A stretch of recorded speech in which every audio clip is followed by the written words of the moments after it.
ഓരോ എക്സാമിനും ഒരു ഡിമാൻഡ് ഉണ്ട്, ഒരു ടെംപ്ലേറ്റ് ഉണ്ട്. ഈ പ്രിലിംസ് മറികടക്കുന്നതിന് മാത്സ്, ഇംഗ്ലീഷ്, മലയാളം. അതുകൊണ്ടാണ് ഞാനത് ആദർശിൻ്റെ അടുത്ത് എടുത്ത് ചോദിക്കാൻ കാര്യം. കാരണം ലളിതം പബ്ലിക്കേഷൻ്റെ ബുക്ക് എന്തായാലും അവരുടെ തന്നെ മാത്സ് ഇറങ്ങിയിട്ടുണ്ട്.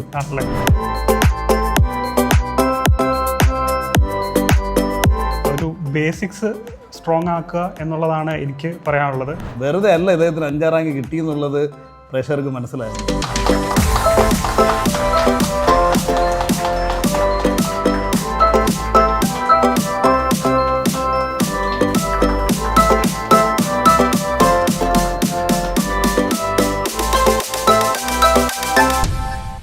എൻ്റെ പേര് ആദർശ് ഹരിദാസ്. ഞാൻ LSTD സെക്രട്ടറി എക്സാമിന് 5ാമത്തെ റാങ്ക് ഉണ്ട്. ബിടെക് മെക്കാനിക്കൽ എഞ്ചിനീയറാണ്. അതിനുശേഷം UPSC എക്സാമുകൾക്ക് പ്രിപ്പയർ ചെയ്യുന്നുണ്ടായിരുന്നു. LSTD മെയിൻസ് എക്സാമിൻ്റെ സമയത്ത് PK ലേണിംഗ്സ് പ്ലാറ്റ്ഫോം കണ്ടക്ട് ചെയ്തിട്ടുണ്ടായിരുന്ന ക്ലാസ്സുകൾ വളരെയധികം ഹെൽപ്ഫുൾ ആയിരുന്നു. UPSC എക്സാമിൻ്റെ ആ ഒരു നിലവാരം പുലർത്തുന്ന രീതിയിലുള്ള ക്ലാസ്സുകളായിരുന്നു PK ലേണിംഗ്സിൻ്റെ ഫാക്കൽറ്റിയിൽ നിന്നും ലഭിച്ചിട്ടുണ്ടായിരുന്നത്. അതുകൊണ്ടിട്ടൊരു ലാസ്റ്റ് 50 ഡേയ്സിൽ റിവൈസ് ചെയ്യുന്നതിന് വേണ്ടി PK സാർ കണ്ടക്ട് ചെയ്തിട്ടുണ്ടായിരുന്ന റിവിഷൻ മോഡ്യൂൾ, ഓരോ മോഡ്യൂൾ വൈസ് ആയിട്ടുള്ള റിവിഷൻ്റെ ക്വസ്റ്റ്യൻസ് ഒക്കെ വളരെയധികം വർക്കൗട്ട് ചെയ്ത് വളരെയധികം ഹെൽപ്ഫുൾ ആയിരുന്നു റിവൈസ് ചെയ്യാൻ വേണ്ടി. അതിനുശേഷം ഇൻ്റർവ്യൂ ഘട്ടത്തിൽ PK സാറിൻ്റെ ഗൈഡൻസ് ഉണ്ടായിരുന്നു. അത് വളരെയധികം ഹെൽപ്ഫുൾ ആണെന്ന് വിശ്വസിക്കുന്നുണ്ട്. എൻ്റെ സ്വന്തം അനുഭവത്തിൽ നിന്നും എനിക്ക് ഡിഗ്രി ലെവൽ എക്സാമുകൾക്ക് സജസ്റ്റ് ചെയ്യാൻ പറ്റുന്ന one of the best platform തന്നെയാണ് PK ലേണിംഗ്സ്. നമസ്കാരം. കഴിഞ്ഞ LSTD സെക്രട്ടറി റാങ്ക് ലിസ്റ്റിലെ 5ാം റാങ്ക് ജേതാവായ ആദർശ് ഹരിദാസ് ആണ് നമ്മളോടൊപ്പം ഉള്ളത്. അതും കേരള PSC ആദ്യമായാണ് LSTD സെക്രട്ടറി എന്ന് പറയുന്ന ഒരു തസ്തികയിലേക്ക് പരീക്ഷ നടത്തുകയും റാങ്ക് ലിസ്റ്റ് ഇടുകയും ചെയ്യുന്നത്. അത്തരത്തിൽ PSC നടത്തുന്ന ഒരു റാങ്ക് ലിസ്റ്റിൽ 5ാം റാങ്ക് എന്ന് പറയുന്ന ഒരു ഉന്നതമായ റാങ്ക് കരസ്ഥമാക്കിയ ഒരു വ്യക്തിയിൽ നിന്ന് അദ്ദേഹത്തിൻ്റെ വ്യക്തിപരമായിട്ടുള്ള കാര്യങ്ങളും ഏത് രീതിയിലാണ് തയ്യാറെടുപ്പുകൾ നടത്തിയത്, ഈ പരീക്ഷ അദ്ദേഹം എത്തരത്തിലാണ് നേരിട്ടത് എന്നൊക്കെ നിങ്ങൾക്കറിയാൻ ആഗ്രഹം കാണും. കാരണം നിങ്ങൾ ഓരോരുത്തരും വരുന്ന സെക്രട്ടേറിയറ്റ് അസിസ്റ്റൻറ്റ് മെയിൻസ് പരീക്ഷയ്ക്ക് വേണ്ടി തയ്യാറെടുക്കുന്നവരായിരിക്കാം. നിങ്ങളോട് ശ്രീ ആദർശ് ഹരിദാസിന് എന്തൊക്കെ പറയാനുണ്ട്, അദ്ദേഹത്തിൻ്റെ വിശേഷങ്ങൾ എന്തൊക്കെയാണെന്നുള്ളത് നമുക്ക് കേട്ടു നോക്കാം. ആദർശ്, ആദ്യമേ തന്നെ കേരള സർക്കാർ സർവീസിലൊരു ഗസറ്റഡ് പോസ്റ്റിലേക്കാണ് താങ്കൾ പ്രവേശിക്കാൻ പോകുന്നത്. അതും 5ാം റാങ്ക് എന്ന് പറയുന്ന വലിയൊരു റാങ്ക് കരസ്ഥമാക്കിയാണ് പ്രവേശിക്കുന്നത്. എന്ത് തോന്നുന്നു ഈ റാങ്ക് ലിസ്റ്റ് പബ്ലിഷ് ചെയ്ത സമയത്ത്? എന്തായിരുന്നു മാനസികാവസ്ഥ? ആ സമയത്ത് റിസൾട്ട് വന്ന സമയത്ത് നല്ല റിലീഫാണ് ഫീൽ ചെയ്തത്. കുറച്ച് നാൾ തുടങ്ങിയിട്ടുള്ളൊരു ജേണി റിസൾട്ട് ഇല്ലാതെ കുറേ പോയിട്ടുണ്ടായിരുന്നു. അപ്പം എല്ലാവരും ഡൗട്ട് ചെയ്യുന്നതിൻ്റെ ഇടയ്ക്കായിരുന്നു നിർത്തിക്കൂടെ എന്നുള്ള രീതിൻ്റെ ഇടയ്ക്കായിരുന്നു. അപ്പോൾ ഒരു ഒന്ന് നിർത്തി പൊക്കൂടെ എന്തായി എല്ലാവർക്കും ചോദ്യം ഉണ്ടായിരുന്നു, എന്ത് ചെയ്യുന്നു, അയാൾ പഠിക്കുന്നുണ്ടെന്നറിയാം, പക്ഷെ എന്ത് ചെയ്യുന്നു എന്നുള്ള ചോദ്യങ്ങൾക്കിടയിൽ ഒരു റിലീഫ് അതായിരുന്നു വന്നപ്പോൾ തോന്നിയിട്ടുണ്ടായിരുന്നു. അപ്പോൾ സ്വാഭാവികമായിട്ട് ഈ ഇൻ്റർവ്യൂ കാണുന്ന ഉദ്യോഗാർത്ഥികൾ ഒരു സംശയം ഉണ്ടാകും, എന്താണ് താങ്കൾ ഇത്രയും വലിയൊരു പ്രഷറിലേക്ക് പോകാനുള്ള റീസൺ എന്തായിരുന്നു. അപ്പോൾ അതിന് മുന്നേ നമുക്ക് ആദർശിൻ്റെ വീട്ടുകാര്യങ്ങളൊന്നും നമുക്ക് അറിയാം. അതായത് എന്താണ് ഫാമിലിയെ കുറിച്ച് എന്താ പറയുക, ആരൊക്കെ ഉണ്ട്, എന്ത് ചെയ്യുന്നു? വീട്ടിൽ അമ്മയുണ്ട്, അമ്മയുടെ അച്ഛനുണ്ട്, പിന്നെ ചേച്ചി ഇപ്പോൾ ഗൾഫിലാണ്. ഓക്കെ, മാരീഡ് ആണ്. അച്ഛൻ മരിച്ചു പോയിട്ടുണ്ടായിരുന്നു. ആരും ഗവൺമെൻറ് സർവീസിലില്ല? സർവീസിലാരുമില്ല. അപ്പോൾ വീട്ടിൽ നിന്ന് അങ്ങനെ ഒരു വലിയ ഗൈഡൻസ് ഒന്നും ലഭ്യമല്ലായിരുന്നു? ഇല്ല, നല്ല സപ്പോർട്ട് ഉണ്ടായിരുന്നു. എങ്ങനെ അവർ മാത്രമേ ഉണ്ടായിരുന്നുള്ളൂ കൂടെ. ഓക്കെ. അപ്പോൾ ഈ പ്രിപ്പറേഷൻ എന്ന് പറയും, ആദർശ് ഇപ്പോൾ ഇൻട്രൊഡക്ടറി ആയിട്ട് പറഞ്ഞു ഒരു റിലീഫ് കിട്ടിയെന്നുള്ളൂ. അങ്ങനെ റിലീഫ് കിട്ടണമെങ്കിൽ ആദർശ് എന്തൊക്കെയോ സ്ട്രഗിൾ ചെയ്തിരുന്നു. അപ്പോൾ സ്വാഭാവികമായിട്ട് ഇത് കേൾക്കുന്നവർക്ക് അറിയാനൊരു ആഗ്രഹം കാണുമായിരിക്കും, ഈ എന്താണ് ഇതുവരെയുള്ള ജേണി, യാത്ര ഒന്ന് ബ്രീഫ് ചെയ്യാൻ പറ്റുമോ? ബിടെക് മെക്കാനിക്കൽ എഞ്ചിനീയർ ആയിരുന്നു. 2019 പാസ് ഔട്ട് ആയിട്ടുണ്ടായിരുന്നു. അതിനുശേഷമാണ് ഈ കോമ്പറ്റേറ്റീവ് എക്സാമിനേഷൻ ഫീൽഡിലോട്ട് ഇറങ്ങുന്നുണ്ടായിരുന്നത്. UPSC ട്രൈ ചെയ്യുന്നുണ്ടായിരുന്നു. അതിനുശേഷമാണ് ഞാൻ PSCയുടെ ഒരു ബാക്കപ്പ് നോക്കാം എന്നുള്ള രീതിയിൽ. അതായത് നമ്മൾ സ്വാഭാവികമായിട്ട് ഈ UPSC പഠിക്കുന്നവർക്ക് ചില ഒരു പോയിന്റ് ഓഫ് ടൈമിൽ ഒരു റിസ്ക് ഇതിലുണ്ടെന്നുള്ളൊരു ഫീൽ ഉണ്ടാവും. ആ സമയത്ത് നമ്മളൊരു ബാക്കപ്പ് അല്ലെങ്കിൽ ഒരു സപ്പോർട്ട് എന്നുള്ള രീതിയിലാണ് ആദർശും PSCയിലേക്ക് വന്നത്. ഓക്കെ, ആദ്യമായിട്ട് അറ്റംപ്റ്റ് ചെയ്തത് 2023 യൂണിവേഴ്സിറ്റി അസിസ്റ്റൻ്റ് വന്നപ്പോൾ എടുത്തിട്ടുണ്ടായിരുന്നു. അന്ന് പ്രിലിംസ് ക്ലിയർ ചെയ്തിട്ടുണ്ടായിരുന്നു, പക്ഷേ മെയിൻസ് ക്ലിയർ ആകാൻ പറ്റിയിട്ടുണ്ടായിരുന്നില്ല. അപ്പം അതിൽ നിന്നപ്പോൾ എനിക്കൊരു ഫസ്റ്റ് വേക്കപ്പ് കോൾ ആയിരുന്നു ഉണ്ടായിരുന്നത്. എന്ന് വെച്ച് കഴിഞ്ഞാൽ UPSCയുടെ ഒരു ബാക്ക്ഗ്രൗണ്ട്, എല്ലാവരും പറയും UPSCയുടെ ബാക്ക്ഗ്രൗണ്ട് ഉണ്ടെന്നുണ്ടെങ്കിൽ ഡിഗ്രി ലെവൽ PSC എക്സാമുകളൊക്കെ ഈസി ആയിട്ട് കയറാമെന്നുള്ള രീതിയിൽ പറയുന്നുണ്ടായിരുന്നു. ഈ PSCക്ക് വേണ്ടി തന്നെ ഇരിക്കുന്ന ഒരു ഗ്രൂപ്പ് ഓഫ് ആളുകളുമായിട്ടാണ് നമ്മൾ കോമ്പീറ്റ് ചെയ്യുന്നത്. അപ്പം ഓരോ എക്സാമിനും ഒരു ഡിമാൻഡ് ഉണ്ട്, ഒരു ടെംപ്ലേറ്റ് ഉണ്ട്. അത് ഫിക്സ് ചെയ്യാൻ, അതായത് ആ ഡിമാൻഡ് ഫിക്സ് ചെയ്തെങ്കിൽ മാത്രമേ നമ്മൾ റാങ്ക് ലിസ്റ്റിൽ വരത്തുള്ളൂ. UPSC ആസ്പിറന്റ് ആയിരുന്നു എന്നത് ഒരിക്കലും ഒരു റാങ്ക് ലിസ്റ്റിൽ ഉൾപ്പെടുമെന്ന് ഉറപ്പിക്കുക. ആ ഒരു ഞാൻ റാങ്ക് ലിസ്റ്റിൽ ഉൾപ്പെടും, ഈസി ആയിട്ട് ഉൾപ്പെടും എന്ന് നമുക്ക് കരുതാനേ കഴിയില്ല എന്നാണ് ആദർശ് പറയുന്നത്. അതെ അതെ, ഓക്കെ. കാരണം ഉദാഹരണം എന്ന് വെച്ചാൽ എൻ്റെ ഫസ്റ്റ് അറ്റംപ്റ്റ് തന്നെ ഈ ഒരു ധാരണ കൊണ്ടാണ് ഞാൻ യൂണിവേഴ്സിറ്റി ടെസ്റ്റിൻ്റെ മെയിൻസിന് പോയിട്ടുണ്ടായിരുന്നത്. അപ്പോൾ ആ സമയത്ത് കട്ട് ഓഫ് 56 എന്തോ ആയിരുന്നു. അപ്പം ഞാനന്നൊരു 53 മാർക്കം കണ്ട് ആകെ കൂട്ടി വെച്ചിട്ടുണ്ടായിരുന്നത്. അപ്പം കട്ട് ഓഫ് പോലും ക്ലിയർ ചെയ്യാൻ പറ്റിയിട്ടുണ്ടായിരുന്നില്ല. അപ്പോൾ എനിക്ക് ഒരു വേക്കപ്പ് കോൾ കിട്ടി, ഇത് ഈ രീതിയിലൊരു പ്രിപ്പറേഷൻ പോരാ, ഈ PSC ഡിമാൻഡ് അത് മീറ്റ് ചെയ്യുന്ന രീതിയിലൊരു പ്രിപ്പറേഷൻ വേണമെന്ന് അന്ന് ഞാൻ മനസ്സിലാക്കിയിട്ടുണ്ട്. ഒരു ബിഗിനർ PSC പ്രിപ്പറേഷൻ എങ്ങനെയാണ് തുടങ്ങേണ്ടത്? ഞാൻ മനസ്സിലാക്കുന്നത് ഒരു ഡിഗ്രി എക്സാമിൻ്റെ സിലബസ്, അത് റിക്വയർമെൻറ്റ് നമ്മളെ മനസ്സിലാക്കി തരുന്നുണ്ട്. ഇപ്പോൾ പ്രിലിംസിന് ഒരു കോമൺ പ്രിലിംസ് ആയിരിക്കും മിക്കവാറും ഡിഗ്രി ലെവലിൽ നടക്കുന്നത്. അപ്പം അതിന് ഹിസ്റ്ററി, ജോഗ്രഫി, എക്കണോമി, പൊളിറ്റി അങ്ങനെയൊക്കെയുള്ള ജനറൽ സ്റ്റഡീസ് വിഭാഗത്തിൽ വരുന്ന ഉണ്ട്. അത് കൂടാതെ തന്നെ മലയാളം, ഇംഗ്ലീഷ്, മാത്സ് എന്ന് പറയുന്ന ഒരു പ്രത്യേക ഒരു സബ്ജക്റ്റ് വിഭാഗം കൂടെ ഉണ്ട്. അതിനകത്തിൽ മലയാളം, ഇംഗ്ലീഷ്, മാത്സിന് തന്നെ 50% ഓഫ് മാർക്കും വരുന്നുണ്ട്. അപ്പം അതിന് കൂടുതൽ ഇമ്പോർട്ടൻസ് കൊടുത്തിട്ട് പഠിക്കുന്ന ഒരു സ്ട്രാറ്റജി പ്രിലിംസിന് വർക്കൗട്ട് ആവും. കാരണം 50% ഓഫ് മാർക്കും നമുക്ക് എല്ലാവരും ഈ അദ്ദേഹം പറഞ്ഞതൊന്ന് വളരെ ശ്രദ്ധിക്കണം കേട്ടോ, എല്ലാ ഉദ്യോഗാർത്ഥികളും. പ്രിലിംസിന് നമ്മൾ എപ്പോഴും ഫോക്കസ് ചെയ്യേണ്ടതെന്നല്ല, നമ്മളൊരു ശ്രദ്ധ, ഒരല്പം മുൻതൂക്കം നമ്മൾ നൽകേണ്ടത് ഈ പ്രിലിംസ് മറികടക്കുന്നതിന് മാത്സ്, ഇംഗ്ലീഷ്, മലയാളം അല്ലേ. ഒരു മത്സര പരീക്ഷയ്ക്ക് ഒരു തുടക്കക്കാരൻ എങ്ങനെ തുടങ്ങണമെന്നാണ് ആദർശിൻ്റെ അഭിപ്രായം? നമ്മൾ ഒരു ബേസിക്സ് സ്ട്രോങ് ആക്കുക എന്നുള്ളതാണ് എനിക്ക് പറയാനുള്ളത്. അല്ലെങ്കിൽ നമുക്ക് എന്ത് കെട്ടിപ്പൊക്കുകയാണെന്നുണ്ടെങ്കിലും അത് ഒരു ചെറിയൊരു കാറ്റ് വന്നാൽ തന്നെ അത് താഴെ വീഴും. Let me interfere. വെറുതെ അല്ല ഇദ്ദേഹത്തിന് 5ാം റാങ്ക് കിട്ടിയെന്നുള്ളത് പ്രേക്ഷകർക്ക് മനസ്സിലായല്ലോ. ഇതാണ് ഒരു മത്സര പരീക്ഷയ്ക്ക് തയ്യാറെടുക്കുന്ന ഒരാൾക്ക് ഉണ്ടാകേണ്ട ഉൾക്കാഴ്ച എന്ന് പറയുന്നത്. ഒരു ആ ബിഗിനർ എന്നുള്ള നിലയിൽ ആദർശ് പറഞ്ഞത് ബേസിക് ആയിട്ടുള്ള കാര്യങ്ങൾ ആദ്യം നമ്മൾ സ്വായത്തമാക്കുക. ഓക്കെ, അതെന്താണ് ആദർശ് ചെയ്തത്? അത് ഈ UPSCയുടെ ബാക്ക്ഗ്രൗണ്ട് ഉണ്ടായതുകൊണ്ട് തന്നെ അവിടെ നമ്മൾ NCERT ടെക്സ്റ്റ് ബുക്കുകളൊക്കെ ആയിരുന്നു സ്കൂൾ ടെക്സ്റ്റ് ബുക്ക്. അതായത് നമ്മുടെ history, economy, geography, school text ബുക്കുകൾ, പൊളിറ്റിയൊക്കെ നമ്മൾ സ്കൂൾ ടെക്സ്റ്റ് ബുക്കുകൾ വായിച്ച് ഇതിൻ്റെ ഇതിൻ്റെ അടിസ്ഥാനം നമ്മൾ തറവാക്കും. ഓക്കെ, എന്നിട്ട് എന്താ ചെയ്തത്? ഇൻ കേസ് നമുക്ക് ഈ ടൈമിൻ്റെ ഒരു കൺസ്ട്രെയിൻറ്റ് ഉണ്ടെന്നുണ്ടെങ്കിൽ നമുക്ക് +1 +2 ആ ഒരു ബുക്കിൻ്റെ NCERT റീഡിങ് മതിയാകും. സമയത്തിൻ്റെ പരിമിതി ഉണ്ടെങ്കിൽ, അല്ലെങ്കിൽ 6 തൊട്ട് തന്നെ വായിക്കുന്നത് നല്ലതായിരിക്കും, സമയം ഉണ്ടെന്നുണ്ടെങ്കിൽ. അങ്ങനെ ബേസിക്സ് സ്ട്രോങ് ആയി കഴിഞ്ഞിട്ട് നമുക്ക് അഡ്വാൻസ്ഡ് ആയിട്ടുള്ള ബുക്കുകളൊക്കെ റെഫർ ചെയ്യണമെന്നുണ്ടെങ്കിൽ, അല്ലെന്നുണ്ടെങ്കിൽ നല്ലൊരു കോച്ചിങ് ഇൻസ്റ്റിറ്റ്യൂട്ട് ചേരുന്നതും നല്ലൊരു ഓപ്ഷൻ തന്നെ ആയിരിക്കും. ഡിഗ്രി ലെവൽ പരീക്ഷകൾ അല്ലെങ്കിൽ കുറച്ച് ഹയർ ലെവൽ ഓഫ് എക്സാംസ് നമ്മൾ ബേസിക് സെറ്റാക്കി കഴിഞ്ഞാൽ 2 ഓപ്ഷൻസാണ് നമുക്കുള്ളത് മുന്നിൽ അല്ലേ ആദർശ് പറയുന്നത്. ഒന്നെങ്കിൽ നമ്മളൊരു എക്സ്പീരിയൻസ്ഡ് ആയിട്ടുള്ള ഒരു പ്ലാറ്റ്ഫോമിൽ അല്ലെങ്കിൽ ഒരു ട്രെയിനിങ്ങിന് വിധേയമാകുക, അതല്ലെങ്കിൽ നമ്മൾ ഇതിൻ്റെ സ്റ്റാൻഡേർഡ് ആയിട്ടുള്ള സോഴ്സസുകൾ നമ്മൾ സ്വയം പഠിച്ചെടുക്കുക എന്നുള്ളതാണ്. പക്ഷെ ഒരു ബിഗിനറെ സംബന്ധിച്ച് പല സോഴ്സുകളും നമുക്ക് പെട്ടെന്നത് ഡൈജസ്റ്റ് ചെയ്യണമെന്നില്ല അല്ലേ, ശരിയല്ലേ? സ്വന്തമായിട്ട് ഇത് നോക്കുകയാണെങ്കിൽ ഇപ്പോൾ ഈ ഹിസ്റ്ററിക്ക്, ജോഗ്രഫിക്ക്, പൊളിറ്റിക്ക്, ഇക്കണോമിക്സിന് ആദർശ് ഡിപ്പെൻഡ് ചെയ്ത മെറ്റീരിയൽസ് ആൻഡ് ബുക്സ് ലിസ്റ്റ് ഒന്ന് സബ്ജക്റ്റ് വൈസ്, നമുക്ക് 6 സബ്ജക്റ്റ് ഒന്ന് തുടങ്ങാം. അങ്ങനെ സബ്ജക്റ്റ് വൈസ് ഒന്ന് അവർക്ക് പറഞ്ഞു കൊടുത്താൽ വളരെ ഉപകാരപ്പെടും ഇനി പരീക്ഷ നിൽക്കുന്നവർ. ആദ്യം ഒരു ബിഗിനർ എന്ന് പറയുന്ന രീതിയിൽ ഞാൻ പറഞ്ഞ പോലെ NCERT ബുക്കുകൾ തന്നെ ആയിരിക്കും റെഫർ ചെയ്ത് തുടങ്ങേണ്ടിയിരിക്കേണ്ടത്. ഇപ്പോൾ പൊളിറ്റി എടുക്കുകയാണെന്നുണ്ടെങ്കിൽ ഒരു +1 ഒരു ബുക്കുണ്ട്, ഇന്ത്യൻ കോൺസ്റ്റിറ്റ്യൂഷൻ, NCERT ഇന്ത്യൻ കോൺസ്റ്റിറ്റ്യൂഷൻ്റെ വർക്ക് എന്ന് പറയുന്ന ഒരു ബുക്കുണ്ട്. അപ്പം അത് ഇമ്പോർട്ടൻ്റ് ആയിട്ടും വായിച്ചിരിക്കേണ്ട, കൺസെപ്റ്റുവൽ ക്ലാരിറ്റി ഒക്കെ കിട്ടുന്നൊരു ബുക്ക് തന്നെയാണ്.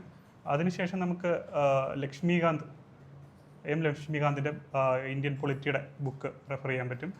അത് ലാംഗ്വേജ് ഒക്കെ അത്യാവശ്യം സിമ്പിൾ തന്നെയാണ്, അത്യാവശ്യം കോംപ്ലിക്കേറ്റഡ് അല്ല. അപ്പം അങ്ങനെ പൊളിറ്റിയുടെ കൺസെപ്റ്റുകൾ നമുക്ക് മനസ്സിലാക്കാൻ അത് സഹായിക്കും. മോഡേൺ ഇന്ത്യൻ ഹിസ്റ്ററി എങ്ങനെയായിരുന്നു താങ്കൾ അത് കൈകാര്യം ചെയ്തത്? മോഡേൺ ഇന്ത്യൻ ഹിസ്റ്ററി അതും NCERT തന്നെയായിരുന്നു സ്റ്റാർട്ട് ചെയ്തിട്ടുണ്ടായിരുന്നത്. ബിപിൻ ചന്ദ്ര എന്ന് പറയുന്ന ബുക്കായിരുന്നു.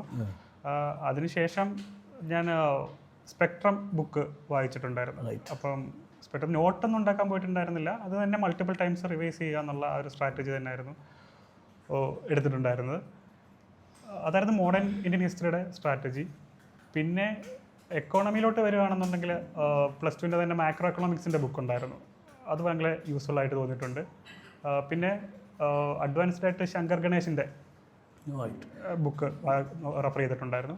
ഇന്ത്യയിൽ തന്നെ ഹിസ്റ്ററിയുടെ ഏറ്റവും വലിയ മോഡേൺ ഇന്ത്യൻ ഹിസ്റ്ററിയുടെ ബൈബിളായി തന്നെ കരുതുന്ന ബിപിൻ ചന്ദ്രയുടെ ദാറ്റ് മീൻസ് ഓൾഡ് NCERT ആണ് അദ്ദേഹം ആദ്യ റെഫറൻസ് ആയിട്ട് ഉപയോഗിച്ചിരുന്നത്.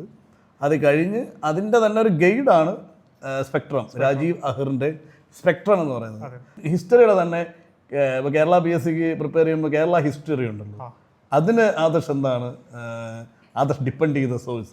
അത് കേരള ഹിസ്റ്ററിയിൽ നമ്മുടെ UPSCക്ക് ഒട്ടും അതുകൊണ്ടാണ് ഞാനത് ആദർശിൻ്റെ അടുത്ത് എടുത്ത് ചോദിക്കാൻ കാര്യം. കാരണം ആദർശ് UPSCക്ക് പ്രിപ്പയർ ചെയ്യുമ്പോൾ കേരള ഹിസ്റ്ററി ആവശ്യമില്ല. പക്ഷേ നമ്മൾ കേരള PSC സംബന്ധിച്ച് കേരള ഹിസ്റ്ററി ഒരു മേജർ പാർട്ടാണ്. അപ്പോൾ അതെങ്ങനെ ആദർശ് കൈകാര്യം ചെയ്തത്? കേരള ഹിസ്റ്ററിയുടെ അപ്രോച്ച് എന്ന് പറയുമ്പോൾ മറ്റേ ബുക്ക് ഞാൻ പറഞ്ഞു, കേരള ഹിസ്റ്ററിയുടെ ശ്രീധരമേനോൻ സാറിന്റെ ബുക്ക്. അതാണ് കേരള ഹിസ്റ്ററിയുടെ കോമ്പറ്റേറ്റീവ് എക്സാംസിന്റെ കേരള ഹിസ്റ്ററിയുടെ ബൈബിൾ എന്ന് പറയുന്നത്. അതെ, അത് മറ്റേ ഏൻഷ്യന്റ് കേരള തൊട്ടുണ്ടായിരുന്നു. നമുക്കൊരു ചാപ്റ്റർ നമുക്കൊരു ചാപ്റ്റർ 19 തൊട്ടാണ്ട് മതിയും തോന്നുന്നു. ഞാൻ ചാപ്റ്റർ നമ്പർ ഓർക്കുന്നില്ല. മോഡേൺ കേരള 18th century 18ാം നൂറ്റാണ്ടിലെ കേരളം മുതൽ നമുക്ക് അവിടെ ഇങ്ങോട്ട് മതി. കുറച്ച് ചാപ്റ്റേഴ്സേ ഉള്ളൂ. അതാണ് ഉപയോഗിച്ചത്. അപ്പൊ അതായിരുന്നു വായിച്ച ഒരു ധാരണ ഉണ്ടാക്കിയിട്ടുണ്ടായിരുന്നു. പിന്നെ അത് കഴിഞ്ഞിട്ട് ഇത്രയും ആയി കഴിഞ്ഞിട്ട് എക്സാം പെർസ്പെക്റ്റീവിന് വേണ്ടി റാങ്ക് ഫയലുകളൊക്കെ ഒന്ന് ഡിപ്പെൻഡ് ചെയ്തിട്ടുണ്ടായിരുന്നു. പഠിക്കാനായിട്ടല്ല, അല്ലല്ല, പഠിക്കാനായിട്ട് നമ്മൾ ഈ ഒതന്റിക് ആയിട്ടുള്ള ടെക്സ്റ്റ് ബുക്ക് ശ്രീധരമേനോനാണ് ഉപയോഗിച്ചത് അല്ലേ? അപ്പോൾ അതും നിങ്ങളൊന്ന് ശ്രദ്ധിക്കേണ്ടതാണ് കേട്ടോ. അതൊക്കെ ഒരിക്കലും കേരള ഹിസ്റ്ററി പഠിക്കാനായിട്ട് റാങ്ക് ഫയലുകൾ ഉപയോഗിച്ചിട്ടില്ല.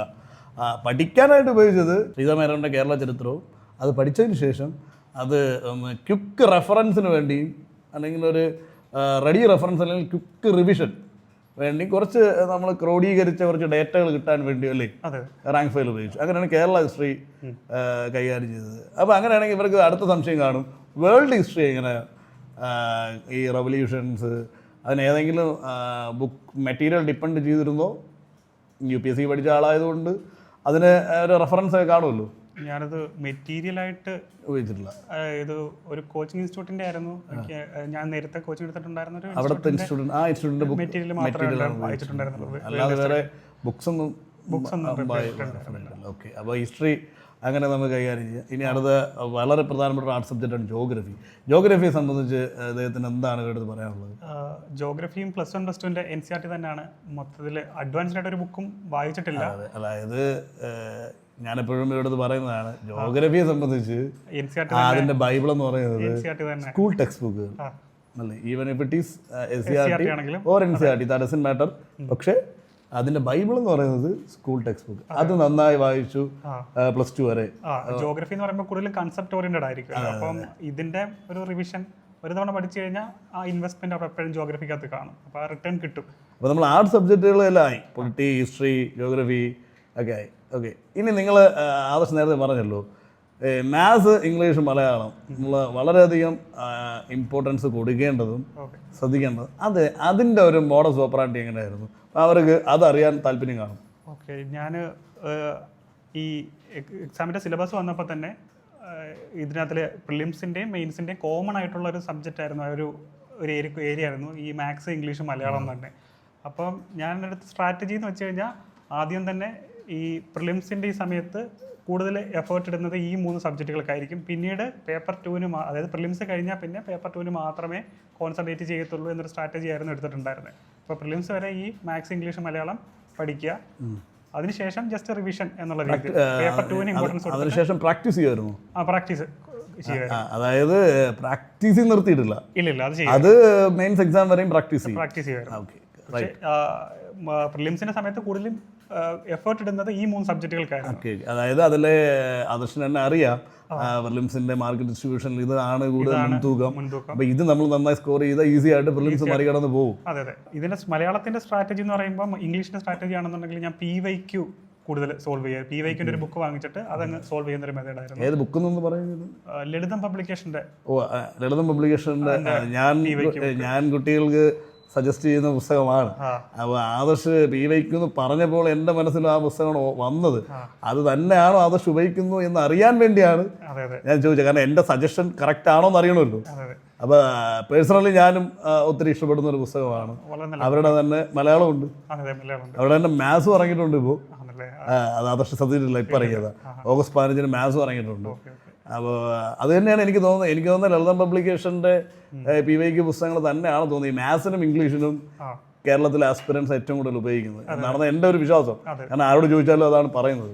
മലയാളം PYQ പ്രാക്ടീസ് ചെയ്യുമായിരുന്നു, അതിനും ലളിതം അപ്പോൾ ലളിതം എന്ന് പറയുന്നത് ഇംഗ്ലീഷിലും മലയാളത്തിനും ഒഴിച്ചുവിടാൻ പറ്റാത്തൊരു സാധനമാണ്. അതെ.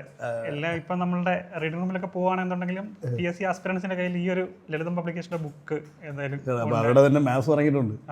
ഞാനത് പേഴ്സണലി ആ ബുക്ക് അതിൻ്റെ ഡെമോ കണ്ടായിരുന്നു. അപ്പോൾ എനിക്ക് തോന്നുന്നത് മലയാളവും ഇംഗ്ലീഷും പോലെ തന്നെ അതിനേക്കാൾ PSC ആസ്പിരൻസ് ഇഷ്ടപ്പെടുന്നൊരു പുസ്തകമായിരിക്കും മാത്സ്. അത് ഞാൻ പറയാൻ കാരണം എനിക്കത് പേഴ്സണലി ഭയങ്കരമായിട്ട് ഇഷ്ടപ്പെട്ട പുസ്തകങ്ങളാണ്. ഓക്കെ, അപ്പോൾ അത് അങ്ങനെയാണ് ടാക്കിൾ ചെയ്തത്. ഓക്കെ, ഇനി നമ്മൾ ഇവർക്ക് ബുദ്ധിമുട്ടുള്ള അല്ലെങ്കിൽ ഇവർ അറിയാൻ താല്പര്യപ്പെടുന്നതാണ് നമ്മുടെ ഈ ആർട്സ്, സ്പോർട്സ്, കൾച്ചർ, ലിറ്ററേച്ചർ. അപ്പോൾ ഈ ഇതെങ്ങനെ ഇപ്പോൾ തെയ്യം, കഥകളി, കൂടിയാട്ടം, മുടിയേറ്റ്, അതുപോലെ സ്പോർട്സിൻ്റെ ഓരോ സാധനങ്ങൾ, അതുപോലെ അതിൻ്റെ ഈ ടേംസുകളുണ്ടല്ലോ, അത് പിന്നെ ലിറ്ററേച്ചർ ആകുമ്പോഴത്തേക്ക് വരികൾ അല്ലേ, അങ്ങനെയുള്ള കാര്യങ്ങൾ അതിനും ഒരു മേജർ പാർട്ട് മാർക്ക് ഉള്ളതാണ്. അതെങ്ങനെയാണ് കൈകാര്യം ചെയ്തത്? ഞങ്ങളുടെ LSTD എക്സാമിൻ്റെ സമയത്ത് ഇത് ആർട്സ്, സ്പോർട്സ്, ലിറ്ററേച്ചർ എന്നുള്ളത് ഈ പ്രിലിംസിൻ്റെ സിലബസ് മാത്രമായിട്ട് ഒതുങ്ങിപ്പോയിട്ടുണ്ടായിരുന്നു.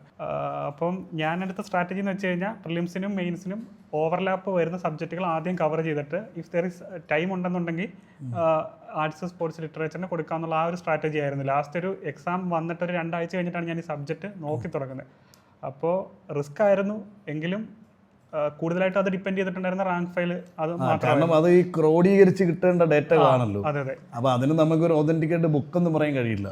അപ്പോൾ അതുകൊണ്ട് അത് ഞാനും ഉദ്യോഗാർത്ഥികളോട് പറയുന്നത് തന്നെയാണ്, അങ്ങനെ നമുക്ക് ക്രോഡീകരിച്ച് കിട്ടേണ്ട ഡേറ്റകളുള്ള സാധനങ്ങളെല്ലാം നമ്മൾ വിപണിയിൽ ലഭ്യമായ ഏതെങ്കിലും റാങ്ക് ഫയൽ ഡിപ്പെൻഡ് ചെയ്യുക എന്നുള്ളതാണ് പറയുന്നത്. അപ്പോൾ ആദർശം അത് തന്നെയാണ്. പ്ലസ് കറണ്ട് അഫയേഴ്സ് അത് മാത്രമേ അത് നമ്മൾ അതിലേക്ക് വരികയാണ്. ബാക്കി സബ്ജക്റ്റുകളൊക്കെ ആയി എന്ന് വിശ്വസിക്കുന്നു അല്ലേ ആദർശ്? അപ്പോൾ ആദർശ് ഈ ഉദ്യോഗാർത്ഥികളുടെ മറ്റൊരു ബാലികേറ മലയാണ് കറണ്ട് അഫയേഴ്സ്. അപ്പോൾ അതിൽ ഇവർ പുലർത്തി വരുന്ന ഒരു തെറ്റായ പ്രവണത ഞാൻ പറയാം. പരീക്ഷ നോട്ടിഫിക്കേഷൻ വരുമ്പോഴോ അല്ലെങ്കിൽ പരീക്ഷയുടെ സിലബസ് പബ്ലിഷ് ചെയ്യുമ്പോഴാണ് കറണ്ട് അഫയേഴ്സ് വായിച്ചു തുടങ്ങുന്നത്. അതിനോട് അത്തരത്തിലുള്ള ആസ്പിരൻസിനോട് ആദർശന് എന്താണ് പറയാനുള്ളത്? കറണ്ട് അഫയേഴ്സിൻ്റെ ഒരു പ്രശ്നം എന്ന് വെച്ച് കഴിഞ്ഞാൽ ഇത് എവിടെ നിന്നും ചോദിക്കാം, എന്തും ചോദിക്കാം. അതുകൊണ്ട് കറണ്ട് അഫയേഴ്സ് ട്രിഗർ ചെയ്തിട്ടുണ്ട് നമ്മുടെ ജനറൽ സ്റ്റഡീസ് പേപ്പറിൽ നിന്നും ക്വസ്റ്റ്യൻ നമുക്ക് എക്സ്പെക്ട് ചെയ്യാൻ പറ്റും. ഇതിൻ്റെ ഒരു പ്രശ്നം എന്ന് വെച്ചാൽ നമ്മുടെ സബ്ജക്റ്റുകളിൽ തന്നെ ആ സബ്ജക്റ്റുകൾ റിലേറ്റഡ് ആയിട്ട് കറണ്ട് അഫയേഴ്സ് അങ്ങനെ ഈ കറണ്ട് അഫയേഴ്സിൽ നിന്നും ഇൻസ്പയർഡ് ആയിട്ട് നമ്മുടെ സിലബസിൽ നിന്നുള്ള ക്വസ്റ്റ്യൻസ് എക്സ്പെക്ട് ചെയ്യാൻ പറ്റും. അപ്പം മോർ ദാൻ ഒരു എക്സാം എന്നതിനെക്കാട്ടി കൂടുതലും ഒരു ഡെയിലി ഒരു ന്യൂസ് പേപ്പർ വായിക്കുക, ഹിന്ദു അല്ലെങ്കിൽ മലയാളത്തിൽ ഏതൊരു പത്രം വായിച്ച് നമ്മളുടെ ഒരു പെർസ്പെക്റ്റീവ് ജനറേറ്റ് ചെയ്യുക എന്നുള്ളത് ആസ് എ പേഴ്സൺ ആണെങ്കിലും കോമ്പറ്റേറ്റീവ് എക്സാമിനേഷൻ ആണെങ്കിലും ഇമ്പോർട്ടൻ്റ് തന്നെയാണ്. അതെ, മത്സര പരീക്ഷയേക്കാൾ ഉപരി ഒരു ഈ സമൂഹത്തിലെ വ്യക്തി എന്നുള്ള നിലയിൽ നമ്മുടെ ചുറ്റും നടക്കുന്ന ഒരു അവബോധം ഉണ്ടാക്കുക എന്നുള്ളതാണ് ആദർശ് പറയുന്നത്. പത്രം ഫുള്ള് ചിലപ്പോൾ നമുക്ക് വാങ്ങിയ സമയം കിട്ടുന്നവരില്ല. ഇതിന്റെ കട്ടിങ്സ് ഒക്കെ ഇപ്പോൾ ഒരുപാട് സ്ഥലങ്ങളിൽ ലഭ്യമാണല്ലോ. ടെലിഗ്രാം ചാനലുകളിലൊക്കെ ലഭ്യമാണ്. അപ്പോൾ അങ്ങനെയുള്ള കട്ടിങ്ങളൊക്കെ വായിച്ച് നമ്മളൊരു അവബോധം ഉണ്ടാക്കിക്കൊണ്ടേയിരിക്കുക. ഓക്കെ, അപ്പോൾ എനിക്ക് തോന്നുന്നത് നമ്മൾ സബ്ജക്റ്റുകളുടെ സബ്ജക്റ്റ് വൈസ് പ്രിപ്പറേഷൻ കംപ്ലീറ്റ് ആയെന്ന് തോന്നുന്നു അല്ലേ?